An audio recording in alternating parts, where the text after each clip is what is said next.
What's up, guys? We are live. We're going to have a discussion about my last post that I put up regarding liberals of past and liberals of present. I'll wait for a few people to tune in case you guys want to actually interject and ask me questions or even hold me accountable for what I'm saying.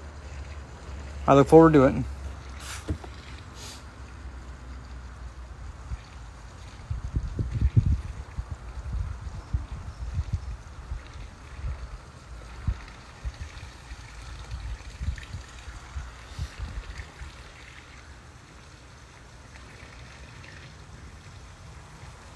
All right, I think we got enough people here. Anyway, I made a post talking about what liberals used to be and what they are today. I keep this in mind, guys. I describe myself to be, I would describe myself as more of a liberal than I would a conservative. I think of the two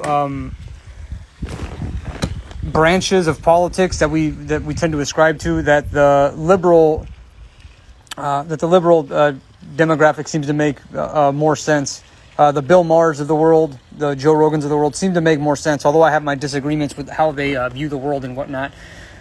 There are some people in there that are questioning whether I should get political or not, and whether I should put posts up like this. Now, look, if it was just politics, I could understand that, but as it relates to where we are going as a species with our health, this is not just political. This is a health issue. Public officials don't care about health. They don't care about the fundamentals of what make good health. And as possibly the foremost figure as it relates to long-term health and preventing problems, I'll just tell you that the way the government is going about this and the way the Faucis of the world are going about this is complete bullshit. They have no idea what it means. Let me put it this way for you guys. In order to have functional physiology, your brain needs to be functional. It needs to be able to... If you can't address your anxiety and switch off your anxiety and just for the sake of just getting good sleep at night without having to use pills, there is something wrong with you. And if you look at the majority of people in our society, they're utilizing some kind of a chemical intervention to help them overcome an internal crisis that they've never tried to address. So let me put it this way. Most pills that we take in some way, shape, or form try and affect your hormones. That's what most pills do. They affect your hormones. They affect your physiology. They affect the chemical nature of your body. That's what pills typically do. That's what most drugs do. That's what, in general, how big pharma tends to work. The way that I go about it is different. Instead of using a pill to teach your body to regenerate and to heal, what I advocate for is having a very, very strong and robust body that and a very, very smart brain that could command your body and tell it when to heal, when to regenerate. If you're an anxious mess and you have no idea how to handle your reality, then it's going to be really hard for you to activate your immune system in a proper way to actually stave off illness, to fight illness. Are there more complications that come into the mix than what I'm explaining right now? For sure. But per the majority, for most people, essentially the way that things work is that you go brain to pituitary gland to endocrine system, which then tells you kind of what physiological state you're going to be in. When you take a pill, essentially what you're doing is skipping the brain part. You're skipping the behavioral aspects. Fundamentally speaking, our medical system does not care about behaviors. They just assume that you're going to misbehave. They never hold you accountable for your misbehavior. And then what they'll say is, hey, just take this pill, take this whatever medication, get this surgery, and that's how we're going to counteract the stupidity that you participate in every single day. Me, on the other hand, I tell people, hey, look, there's a reason you get sick. There are mechanisms that lead to a person getting ill. And until you address those mechanisms, you are not going to get healthy. Freakishly healthy is really what I'm looking for. So with that said, it's just a bit of a frustration for me to see how far off the mark the Anthony Fauci's, the NIH, the CDC are from actually understanding health. And as possibly the foremost figure in this industry, I find it very frustrating that they don't even care about health. Health is a state of functional behavior, right? The more dysfunctional you behave, the less healthy you're going to be. The more functionally you behave, the more healthy you become. Health is a set of functional behaviors. The medical system doesn't give a rat's ass about that. Now, does that mean that I'm completely against vaccines or whatever? No, I'm not saying that. If you're a person, and keep this in mind as well, guys. It's not that I'm I'm pro or against vaccines, for me personally, I think it's contextual. I don't need one. I'm healthy. I take care of myself. I'm responsible, and so because of that, I don't think I actually need a vaccine. It's not necessary for me. But if I was to compare myself with the average dumbass in our society who just eats grains, who eats polyunsaturated fats, who has no idea how to address their anxiety, then I would say, in that situation, a vaccine might be a more adequate way for me to deal with my physiological problems. That might be an intervention that I could use to make up for my degenerate behavior. So this is the thing. I'm not opposed to people taking a vaccine. What I'm opposed to is people forcing people like me to have to take a vaccine. And I represented a community of people who feel the exact same way, who take responsibility for the shit that they put in their body, who take responsibility for their crappy behaviors, who account for all the anxieties that they deal with and try and get to the source of the problem so they don't feel sick anymore. That's who I'm speaking for. And it's a small minority of people, but you know what? We still count. People who are disciplined, who get ahead of problems, they still count in our society, despite the fact that liberals in general they want to disparage people like myself as Trumpists or hardcore conservatives. No, there's an actual science behind what I'm talking about. If you look up a man named Robert Sapolsky and you read a book called Why Zebras Don't Get Ulcers, he pretty much lays down the foundations there of what I'm talking about. That's where I base many of the perspectives that I'm coming at this with. So if you're wondering where I'm coming at this, go and read Why Zebras Don't Get Ulcers. Read that book. When you read that book, the odds are, if you come back to me, you're going to feel really freaking stupid if you disagree with me, because I'm talking about fundamental health, changing your brain so then you can command your body to heal when it needs to heal. So essentially, let me put it this way. As it relates to the functionality of your physiology, essentially your body is primed to either deal with external stressors or internal stressors, right? So let's say, for example, I have a lion that's going to chase me down. My body has a physiological state to help me deal with running from a lion. And then let's say if I've had some kind of a virus or a bacteria injure my body has a physiological process used to deal with that kind of a crisis of fighting off a bacteria or a virus. My body already has that inbuilt. This is the thing, guys. If your brain is only programmed to deal with external stressors because you're on the phone all day, because you're always worried about what the next person is thinking about you, because your boss is riding your ass and you're being irresponsible and not tackling your tasks, because you value stupid bullshit and you're playing video games all the time that stress you out. If you are gung-ho about stressing about things that are in the external environment, your internal environment is going to be very weak. And if it's very weak, you are not going to have the capacity to fight off illness when it comes into your body. But if you're a guy like me who works on his mental problems, who works on his physiological problems from the brain and the body first, then ultimately commanding your body to be regenerative and have the capacity to recover becomes easy. Whether that's coming out of a workout, whether that's dealing with some business-related stressors, I have ways that I mitigate the stress that I deal with in my life, and I do it without drugs. I don't drink caffeine. I don't consume any kinds of caffeine. I drink no alcohol. I smoke no weed. I don't take any substances of any sort. I just eat food and I address my biomechanical dysfunctions and I account for the bioenergetic components, the biophysics of reality. I do these things and it enables me to have better health than most people. And that enables me to not need a vaccine in order to fight off COVID. Now, if this was Ebola or something like that and it was spreading all over the place, I might consider doing things differently. I might consider a vaccine in that situation if it's going to help save my ass. But because it has a higher lethality rate, that would make sense. But if we look at all the data and we see what people are the ones that are dying from COVID, it's very obvious that people are overreacting to this a little bit. And if I prepared and I developed a robust immune system to be able to deal with a specific illness and I'm willing to expose myself, there's no reason I should be forced to have to take this stupid ass vaccine. And unfortunately, liberals are just too dumb to look at information like the one that is on Why Zebras Don't Get Ulcers. They just don't read. Just like liberals will spout off about how Republicans or conservatives won't look at the potential effects of climate change, liberals won't look at information that relates to the climate change in their body. Like they're incapable of that. They just said, like, liberals apparently, or I guess liberals or leftists would be the one, but it's liberals, because the liberals are all the ones trying to cram this take a vaccine, wear a mask perspective on everybody. And if you look at it from a perspective of understanding, like, fundamental science, right? If you look at it from understanding hard science, not soft science, if you understand hard science, like basic aspects of physics, then ultimately it becomes very, very clear who is full of shit and who isn't. And clearly in this situation, the liberals are completely and utterly full of shit. I'm not saying that nobody should take the vaccine. There are people out there that are susceptible towards illness, and these people should keep, like, you know what? They should be plugged into the IVs and everything at the within the medical system, because quite literally they're too addicted to using substances to deal with their crappy physiology. And in my mind, I think it's great that they take all these medicines to keep their miserable life going, whatever. But as it relates to people like me who like to take ownership for their shitty behaviors, I take it as a slap in the face when somebody tells me that I need to actually get on some vaccine protocols or whatever. Is there a way to just be on your own planet? I wish, man.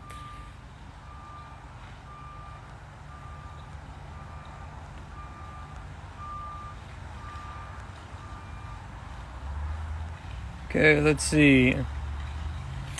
I'm about to lose my job for not taking the vaccine, but at least I have the knowledge, mindset, and tools FP gave me to live a healthy life. Hey, man, it is what it is. And yeah, it's unfortunate. This is why I prepare, though, guys. I was telling people about shit like this a long time ago. That's the funny thing. I'm sure a lot of people that knew me from back in the day are probably seeing everything that's gone down recently and going like, damn, now he kind of called a lot of this shit. Although I called it that it was going to be a bacterial infection, which it still could be, because there's bacteria that are becoming more and more resistant to antibiotics. So the next one could be a bacteria and not a virus, and that could be really, really damaging too. But yeah. I kind of predicted this maybe like about 7-8 years ago. I was telling people like, yeah, we're making ourselves susceptible by ignoring these fundamental aspects of human health. This is my specialty. So if you're one of the people on this page who's getting butthurt at the fact that I am sharing my opinions as it relates to something that's critical to understanding what real health is, then you're not getting what I'm saying. And I think you should actually study more go to functionalpatterns.com and research into more of what we do. Go and read the book called Why Zebras Don't Get Ulcers. Read the book. And then from there, check and see if the medical system in any way, shape, or form is addressing what Robert Sapolsky is talking about. Keep this in mind too. Robert Sapolsky himself takes antidepressants. He doesn't even follow his own advice, because he doesn't know how to solve any of these problems. But over 10 years ago, 11 years ago, when I first read that book, I was like, I want to find a solution for this problem. And this is what I'm doing. I found a solution for the problem, which is why most people who take part in functional patterns, who follow the protocols, who don't pussyfoot around with the protocols, end up getting great results. And you guys can see them. If you go to the functional patterns page, you will see the results that I put forth. Functional patterns is the foremost authority and program in the industry as it relates to sustainable health, long-term health. There is no other system that's better than FP. People find it easier to lash out at strangers than their own loved ones for being dysfunctional, passing on the responsibility to those strangers instead. Yeah, I would have to agree with that, Raphael. It's pretty pathetic.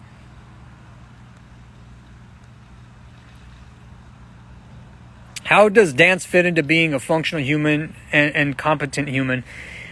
There are elements of dancing that can be good, but in general, what dancing does to the SI joint can be unbelievably damaging. Like, for example, my girlfriend danced a lot when she was younger. She spent a lot of time doing like some Brazilian dance and whatnot, and the degree that it flaccidized her hips is like having major repercussions on her structure. I'm having to take places on her body that are so keep this in mind. Your muscles and your connective tissue and your tendons, they're all there to be supportive of your bones. And when they stop being supportive, oftentimes, well, not often, what will always happen is if you end up getting bone-on-bone contact in two places because muscles aren't supporting a specific place, you're going to get calcification over time. And that calcification is going to have really, really profound consequences that are going to lead to poor movement and poor muscle functionality, and then eventually some kind of pain. When you do something like dancing, you're not it's different than if you do something like sprinting. Whenever you incorporate motions in space when you're sprinting, what that actually, there's ratios. Like the ratios between your leg flutter, your leg kicking back here and your leg kicking forward are going to be proportional to one another as you move in space. Whereas if you're dancing, you'll just be in this space here, moving limbs around, and it can be good. But the problem is that there's no force transmission often involved with dancing. And over time, the forces that you don't account for that are in dancing are going to end up calcifying someplace on your body. So it's not to say that dancing is necessarily bad for you. It's just that if you have a dancing background and you never did anything to address your dysfunctions first, the odds are dancing is going to be damaging. And with that said, once I get my body to a completely functional state, I might explore dance of some sort, whatever, hip hop, break dancing, whatever it may be. I might explore those territories. With that said, I won't stay in that territory very long. And even beyond that, the territory might look way different than how people would typically do dancing, because I would want to make it mechanically propulsive. So I'm not opposed to dancing. I just think that there's elements of dancing that dancers need to account for. And if they, let me put it this way, the act of just sitting upright or even just standing, people can't even do correctly. People aren't doing standing correctly because their body is so degenerated. If you can't even stand correctly to challenge your calcium deposits, you have no business doing anything beyond that. If you can't walk and actually challenge your calcium deposits, let me put it this way. If you bypass functions on your body, you're going to pay the price for that as it relates to dealing with pain. And so essentially, I would say people are getting ahead of themselves, and people who dance should sincerely take a step back from dancing for a good decade and sort their shit out with their body, and then potentially ask themselves whether they want to go back to dancing or not. So that's kind of my perspective on it.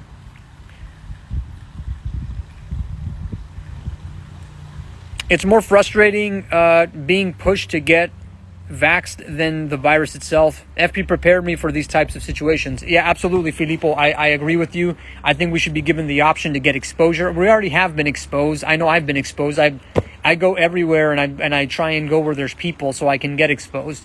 It's been almost 2 years, and I haven't gotten a flu in the longest time. It's been, I don't even know, 7, 8 years, something like that, maybe 10 years since I've gotten a flu. I've had other symptoms and things like that pop up, but a flu hasn't been what's actually gotten me. So I don't know. As it relates to me getting a COVID, I think I've been exposed. I guess it just hasn't caught me slipping. That's what it is. My ex-girlfriend pushed me into getting vaxxed. Yeah, you shouldn't have been a simp, Aaron. Fascinating. Definitely look to you for the actual physical practices of dealing with stressors naturally. I'm excited about Sapolsky's next book. I think it's called Determined, about free will. Mike, I think it's going to end up being a good book. It's just unfortunate. I see that guy aging not so gracefully. I saw him on a Huberman podcast recently, and he did not look good, man. It did not look good, unfortunately. We're losing a brilliant mind, and even he's been sucked in by a dysfunctional medical system that doesn't abide by the principles that he put forth.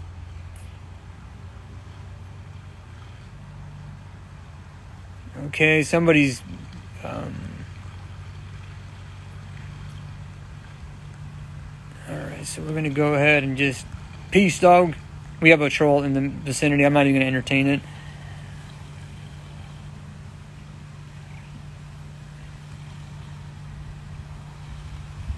What is a healthy body fat? Are you staying lean for marketing and aesthetic value, or could you carry a healthier body fat?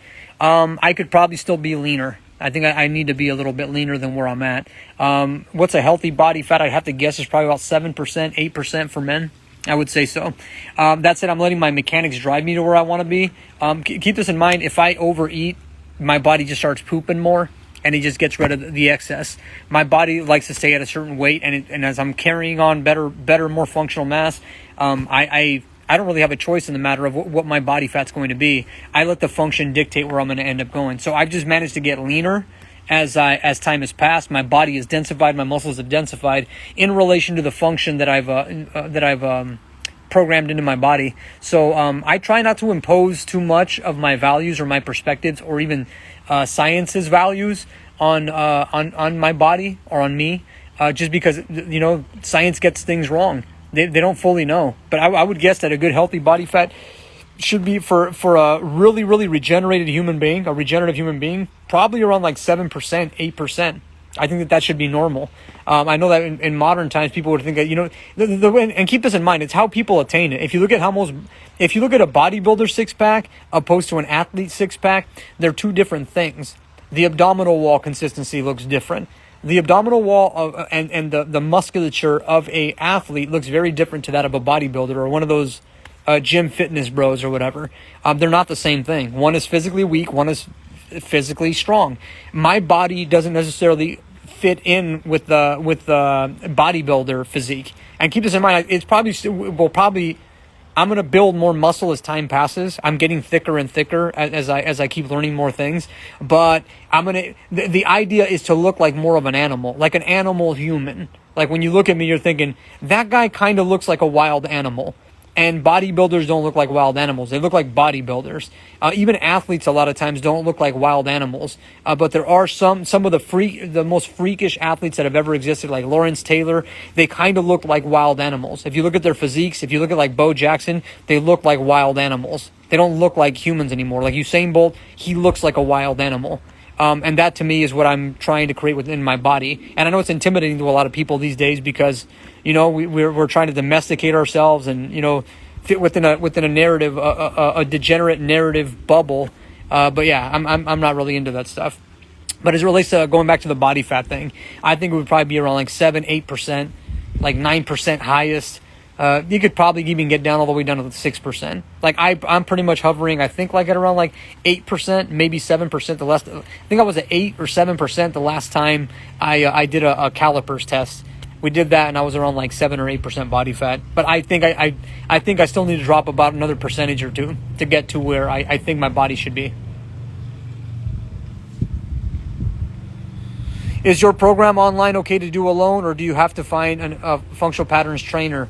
Bendito Puerto Rico. But you can do it on your own, bro. That's the whole idea. It's so long as you don't have the attention span of a goldfish, which is like kind of what most people in our society have right now, you should be able to do my program easily on your own. So long as you're willing to sit in front of your phone or a computer screen and just like take the step-by-step protocols that I put forth and just be attentive, you can do this completely on your own. I've simplified the language of biomechanics to the point where anybody can understand it, which is why it applies to so many different types of people at so many different levels. And you see results, the most well-versed results of any system in the history, pretty much the most well-versed results of all systems combined in history. That's what you end up getting at functional pattern. And keep this in mind, this is coming from a small little group of people. It's probably coming from a small little group of people of about 60 people. With 60 people, we've managed to get more results than the entire history of our entire industry, the entire rehab industry, the entire exercise and fitness industry, physical therapy, everything. Like with around 50, 60 people, we've managed to get more results than the history of our entire field. It's pretty astounding if you think about it. And it's the most well-versed. We cross more spectrums. Not just dealing with people we're dealing with people with chronic conditions, not acute conditions, because that's what physical therapists usually do. They get somebody post-op who can't walk, who was going to be able to walk anyway, no matter what they did, just because the body would have just, recompensated after a surgery. We take people who've dealt with chronic conditions that physical therapists and modern medicine couldn't deal with, and we've helped them recover and regenerate in ways that the medical system would never be able to do. And keep this in mind, this isn't just some woo-woo bullshit. This is hard science, right? We look at physics. There are little neurosurgeons right now that are like slowly knocking on my door saying, hey, what's this functional patterns thing? What is this? So long as they can put their biases aside and they can put their profit motives aside and realize that necessarily people don't need surgery most of the time, then at that point, I'm sure they're going to end up knocking on my door and saying, okay, what the hell's going on here? But they're coming around. They're going to have to come around within time because the results we're getting are so astounding that within time we're going to know who the experts in the field really are, and those are the people that are within my circle, the people that I've educated. So to the people that are in my community, congratulations, you guys made the right investment, and in the future, as opportunities present themselves, we are going to be the ones that take over this shit. What is a good diet? Look at the video that I put up yesterday. I talked about it. You'll have to sift through it. I'm going to make you work a little bit to get that information. Joseph Cisneros, so you'll have to look that up. Michelle S. Johnson writes, after years of trying to talk and other body therapies to reduce my anxiety, FP is the only thing that has worked. Instability creates anxiety. Feel stable in my body. Majorly changed my mental health. Mental health. Yeah, Michelle, that's how it works. We are animals. We are primarily animals with a body, and our body will tell us where our how we are going to operate physiologically. If I'm cowered over, if my muscles are real tense, if my tissues are really dehydrated, as most women's, because I see that you're a woman, Michelle, if you are really dehydrated and you have calcium deposits all over the place in your body knows it is being exposed. It's in a constant state of exposure. And if you know that you're constantly exposed and all you are is one person pushing you from tearing a ligament on your body's going to be like, be on high alert because we are not safe right now. We do not have stability. So when you create the right kinds of stability and mechanical propulsion in your body, automatically your brain and your perspective on life changes, because now you have gotten to the source of what drives anxiety, which is just instability, right? Instability and the incapability of producing mechanical propulsion in a relevant fashion. So Michelle, this is precisely why you're feeling better with FP. And I assure you that as time passes and we codify this even more, those good feelings that you're having are only going to be intensified. You're only going to feel even better as we go along, because that stability is going to cement into your structure, and we're going to keep evolving it to where we get to when we get to that final form that you need with your body, so that way this sticks for good. And then you're really going to understand what it means to actually have more mental stability in a world of people that are losing their shit. I'm training a boxer at the moment, Martin Way. I'm training a boxer at the moment and would like your input on some of the key movements I should have him perform during training. Yeah, I'm not big on training athletes most of the time, bro. So I don't know. I mean, I have probably like 1,500 to 2,000 different modules that I can employ to get a boxer to throw punches and move his head and footwork and all that stuff better. But yeah, that's something that maybe I'll do a video on that in the future. Daniel Keltz responds, thanks for that response about dance. No problem, Daniel.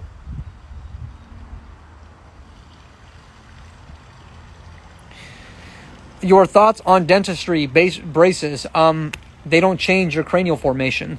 That's the whole thing. What's surrounding your teeth, especially your upper teeth? Your cranium. And if your cranium is dealing with a dysfunctional form of compression, braces aren't going to help it, which is why I haven't thrown any braces on my face. If your mandible is too small, all you're going to pretty much do is you're going to make your teeth look more aligned, but they're still going to be compressed. So essentially you haven't gotten to the source of the problem, which is the fact that your head is probably too small. It's too compressed. It's too dehydrated. There's no muscle supporting your cranium, and that's going to end up leading to only more problems. That's why you end up having to have retainers, because your body resets back to dysfunction after you take the braces off. So yeah, I'm not, I'm about trying to get to the source of a problem, and dentistry doesn't do that most of the time, unfortunately. Nowdy, my 13-year-old daughter is starting FP. We are up against the yoga capital in the USA. Old dog, new tricks, welding. Yeah, it is what it is. Yeah, and they're trying to implement more yoga in school, which is going to make kids even more anxious. Put them on a phone that makes them anxious, that makes their tissues even more flaccid and dehydrated, and then have them do yoga, which will then exacerbate the problem. That seems to be the prevailing, I think, anti-wisdom of our time. And unfortunately, yeah, it's going to have dire consequences. People acting in desperation to figure their shit out. Hopefully they end up finding functional patterns and they sort their problems out.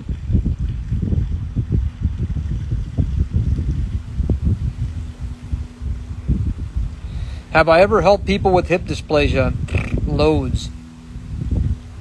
That shit's easy work a lot of times. FP is straight fire, Tony Ranquel says. I would have to agree. Thanks for the support, Alberto Alexander. Hope you're doing well out in the Bay Area, dog. Would you teach a bird to walk on its wings just because other animals walk on all fours? Danny Vega, very good. Somebody else had responded some nonsensical stuff. How much stuff do you need for functional patterns? Way less than all other systems combined. Way less. I think yoga is one that you don't need very much of, but then again, yoga doesn't fix anything. You still need tools to figure your problems out, guys. Like, are you going to be like, hey, Nowdy, I'd like to build a house, but I don't want to have a nail gun, a hammer, and I don't even want to have wood either. Like, how do I build a house without tools? The question is, how do you fix your body without tools? You need tools so your body learns how to create mechanical leverage to fix yourself. So yeah, I would definitely suggest I would definitely suggest like investing time and money into education and the right tools to fix yourself. But yeah, functional patterns is very minimalistic on the tools that we use.